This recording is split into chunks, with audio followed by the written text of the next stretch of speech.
तो गाइस आज हम लोग बात करने वाले हैं एक स्टैंडर्ड भिखारी भाई के बारे में। इस भिखारी ने मुझको लूट दिया। ले इसको देखो।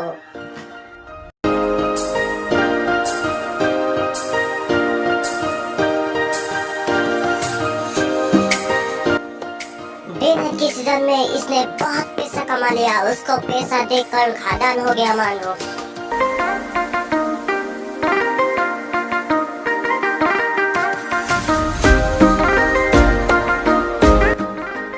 इसको भिखारी कैसे बोलो? उसके हाथ में आईफोन है, देखो जोर से देखो इस मासूम चेहरे को। नहीं नहीं नहीं, माना नहीं बे।